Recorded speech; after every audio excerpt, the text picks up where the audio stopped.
ஏணி மேலே ஒருத்தர் ஏறி நின்றுட்டு ஒரு மரக்கட்டையை ஷாக்கட்டரை வச்சு கட் பண்ணுறதை நம்ம பார்க்குறோம். இந்த மாதிரி அவர் வந்து அந்த மரக்கட்டையை கட் பண்ணும் பொழுது எந்த மரக்கட்டையை கட் பண்ணுறாரோ அந்த மரக்கட்டைக்கு மேலேயே தன்னுடைய லோடு முழுவதையும் கொடுத்து சப்போர்ட் பண்ணிட்டு அதை கட் பண்ணிட்டு இருக்கிறத நம்ம பார்க்குறோம்.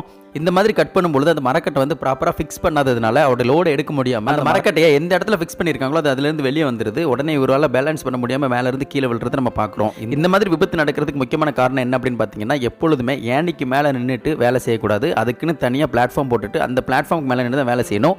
ஏணிங்கிறது ஏறுறதுக்கும் இறங்குறதுக்கு மட்டும்தான். ரெண்டாவது வந்து இந்த மாதிரி உயரமான இடத்துல வேலை செய்யும்போது சேஃப்டி பெல்ட் தன்னோட உடம்புல போட்டுட்டு அந்த சேஃப்டி பெல்ட்டை தன்னோட வெயிட் தாங்கக்கூடிய சக்தியில் ஒரு கயிறுலையோ ரோப்லையோ வந்து கட்டணும்.